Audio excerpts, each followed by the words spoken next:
What are some common errors people make when they're estimating the value of their home? I'm going to give you a number of them. Let's start with one, neighbor's sale. Well, if their house sold for this much, then my house should sell for this much, and my house is bigger, and my house has a nicer view, and my house has a bigger deck, and my house, etc., etc., etc. And I understand that, and there is validity to that. There's validity to all of these, but there's more validity to this than you might think, because how do we estimate market value? We look at what the neighbors have sold. But there's a few different problems here. Number one is, how recently have these sold? Number two, what is the design or type of these homes? If it's a rambler, are you comparing ramblers? If it's a two-story, a split. And by the way, a split is another thing to talk about altogether. A split, there's all kinds of different splits. There's split entry, there's split level, there's 3 splits, there's 4 splits, there's even modified, 2 stories is a form of a 4 split. But what I'm talking about here is one way you can kind of ruin or go off the track with the value of your house, the market value of your house, is take a look at your neighbor's sale. It may be accurate, it may not be, and in the end, it's a little bit of a slippery slope. Make sure you're doing apples to apples for sure at the start of it. Number two, lot size. If I have a bigger lot, I will get more money for my house. Now, I understand that a larger lot is a good thing. Everybody can agree with that, except for people who don't like to mow. They would prefer a smaller lot. But what I'm getting at is that the lot size isn't a formula for, they have a third of acre, we have a half an acre, we are going to get a 27% increase in our sale price, or our land, if theirs is valued at this, then we're going to get this much more because we have a bigger lot, or it's a premium lot, or etc. Now, I understand there are things like premium lots, golf courses, backing into woods versus backing into somebody else's house and you're kind of looking straight in. That's not a premium lot. Okay, I get that. But what I am saying is that oftentimes somebody will, say my lot is bigger, therefore my home is going to be more expensive. And that in and of itself is not necessarily true. Okay. This one is the original price. If I paid X number of dollars for it, it must be worth X number of dollars now. Not necessarily. Why is there any difference, or why isn't it just a straight line formula? Because if all the homes in the area went up, 7% over the last 2 years, can I just do 7% times? The answer is maybe. Why? Well, there's a number of reasons why. Was your house, when you originally bought it, one of the nicest in the area, or not one of the nicest? Did you get a screaming deal when you bought it originally, or did you not get a screaming deal? Was interest rates high at that time? Oh my goodness, they were really high, but maybe they were really low, very low. Do you think that affected the original price, or when you bought your home? Yes. I think you can see the original price that you paid for your home is not a direct correlation to your current value. Is there things that we can look at? Yes. But given everything else equal, it's not, you don't want to die on that hill, so to speak. Okay. All right. Let's take a look at Uncle Government. Okay. So your tax assessed value. All right.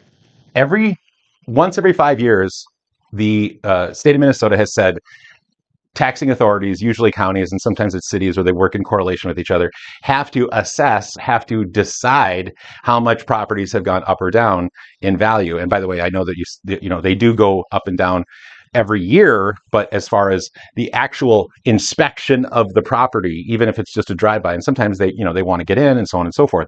So the tax assessed value can be higher than the market price, or it can be lower than the market price. Right now, we've been in a period of, very heavy seller markets, a lot of appreciation for the last number of years. So until about between 2007 and 2012 or so, the market had really gone up and then it went down and now it's crept up and then gone well past, what that market was. But it takes a long time for the county and taxing authorities, usually the county, to get that all figured out. So there's a long lag in the process. And that process, that lag can be years. It can be years. Just to produce the tax files alone, that cycle takes 2 years. And so just some, tax assessed value, important? Yes. Is it everything? No, it's not everything. Right now, most of the time, most people are paying more than the tax assessed value for most properties. Period. It's just the way it is. There are exceptions to that rule, but generically, that is a true statement. So now what I'm going to do is I'm going to erase the board and I'm going to come right back. Quick question for you. Are you curious about the value of your home?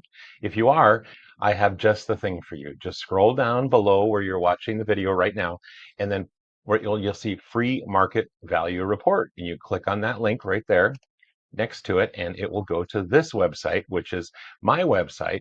You'll type in your address and then you'll push that green button.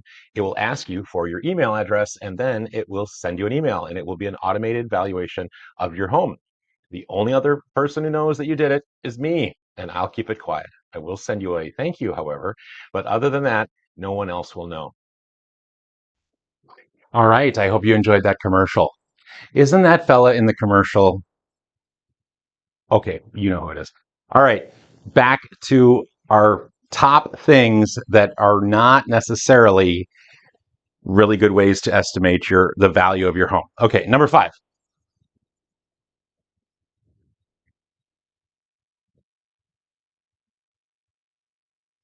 You have a cash goal after closing to walk away with X number of dollars.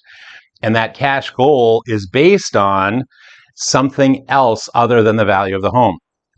For instance, you need to clear $200,000 in order to put a down payment on this other really big expensive house. I understand that, and you want to procure that, but that doesn't mean that the buyer is willing to pay that dollar amount because you need that dollar amount. Now, it could be worth it, but it may not be worth it. But just because you want that money doesn't mean the market can bear that price. Now, there's a whole lot of sellers that have gotten a whole lot for their properties at different times, okay? Sometimes even more than I think they should have received, or whether the property was truly worth it or not. But in the end, the market bears that out. The market will take care of that. The buyers and sellers kind of moving back and forth takes care of that. It's an interesting one, and it might be a little odd, okay? Um,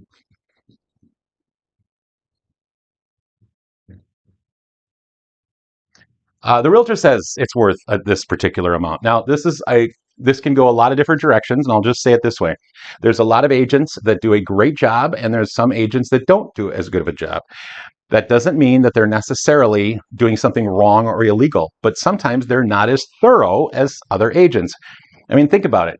Being a real estate agent is just like being anything else. You go to a store, you talk to a clerk, you are at a restaurant, you talk to the server, you're at your work, you're talking to a manager or somebody else from another company, and you're thinking to yourself, wow, they're really good at what they do. Wow, they know what they're doing. I don't know if I know what I'm doing. But then there's times when you talk to them or you work with them and it could be a short duration or a long duration, and you're like, wow, you're really not that good at doing your job. Wow, you're really, how do you maintain this job? How do you make money at it? Why do they not fire you? So what I'm getting at is that the assumption is that a realtor is going to have a spot on, dead on market assessment or market valuation of your home. And that may not be the case. They may not just have they may have missed the mark. And by the way, I'm going to add to this into one other area, and that is that Flattery makes the price go up. And sometimes when there's a lot of Flattery going on, that, why would there be longer listing contracts? A horrible ass down at the end, by the way. By the way, did you notice that's my dog down there in the corner? His name is Mac. He's really cute.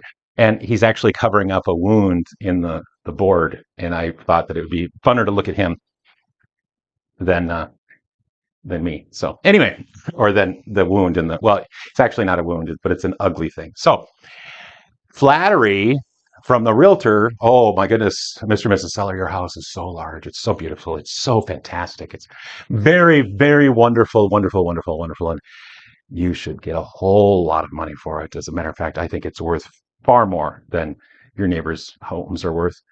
Now, what I'm talking about here is Flattery, which is good. Flattery is good. People want to feel good. But do the statistics bear it out? I don't know, but could they not bear it out? Yes. Have I seen this practice ferreted out in 28 years of selling real estate in the Southwest Metro? Yes, I have. And sometimes they even call this buying a listing, where the agent will say, Mr. and Mrs. Seller, this is a fantastic listing and I want to sell it and I think it's worth this price. And oh, lo and behold, it's higher than the other agents that you're talking to. But one of the things that usually is in place, and this is how you can usually tell somebody who's doing Flattery and buying the listing, or they just really didn't kind of do the work. And that would be, how long is their listing contract? The longer the listing contract, the more opportunity the buyer, or excuse me, the real estate agent has to push the seller down in price and finally get them into the real zone. And by the way, the real zone meaning market value. I have another video that I actually took some market stats from just earlier this summer, late spring, and I did some number crunching, and I actually broke down the different structures of price reductions based on if you overprice your home. Because even in today's seller's market, where homes are selling in 2 or 3 weeks, there's still overpriced homes. And what happens to overpriced homes? They sit. All right, so 7. By the way, do you put that little line in your 7? I do. My dad did. It's kind of a thing. But anyway, so this is a big one. I mean, they're all big in one respect. So how much money you put in the home? How much money have you put in the home? What money have you put in, and what? What did you do with it? Did you buy a brand new roof? Did you do new siding? Did you do new windows? All of them are great, but doing structural things is a structural thing, a lot of bang for the buck. Structural, okay? So if you're doing structural versus cosmetic, what's going to be the bigger bang for the buck? What are you going to get your better ROI, your return on investment? If I redo a bathroom and I spend $10,000, am I going to get that $10,000 back? Well, given everything else equal, I can tell you, yes, you're going to get it back, and you might even get double back for redoing that bathroom, maybe even triple. I don't know, but I do know this. If you buy a new roof, will you get that $20,000 back? No, you won't. Why? Because buyers expect a roof, but they don't expect a new roof. Structural stuff, windows. Do they expect to be able to look through the windows? Yes. Do they expect the windows to be in relatively good condition? Yes. Do they expect every window to need no maintenance or replacement for the next 10 or 20 years? No, they don't expect that. Why? They'll deal with it as they want to deal with it, as they choose to deal with it. But dollar for dollar, when you do these structural things, you're not going to get your money back dollar for dollar. You might get 50 cents on the dollar. I know that sounds pretty steep, but lastly, it's cosmetic. And I want to mention this because it's kind of cosmetic and structural, there are things that are both. Yes, there are things that are both. But a cosmetic thing would be replacing fixtures, plumbing fixtures, electrical fixtures, new carpet, new paint, appliances, countertops. I mean, a kitchen remodel is certainly cosmetic, but it's kind of structural. I mean, it's not structural, but I guess what I'm getting at is when you're doing full remodels, you're getting a little bit of both. But for the most part, cosmetics are going to be the greatest bang for the buck and are the least looked at and highly regarded by some sellers. Some sellers would just rather sign a check and have somebody do the siding, the roof, or the windows instead of making a lot of decisions about this or that. And, oh, I don't want to put in carpet because what if the buyer doesn't like that carpet? Well, guess what? Realtor Beige sells to every buyer. Everybody likes Realtor Beige. Okay. So that's sort of an idea, or we'll just give them a carpet allowance. Okay. That's not a good idea. Why? Just spend the money on the carpet. If you want top dollar, spend the money on the carpet, because that carpet is going to, again, given everything else equal, is going to give that buyer the feeling that, hey, I care. I want this home to be ready for you. I want this home to be exciting when you walk in the door. Because guess what, folks? A lot of buyers, they buy with their heart. They use their head to justify the logic. Sellers need to give them what they want, or as much as they can, in order to get the best price for their home. I have a quick favor to ask before I let you go, and that would be, could you hit the subscribe button? I would really, really appreciate it. It'll notify you when I put out new videos. More importantly, it'll let me know that something good is happening here, and I really would appreciate that.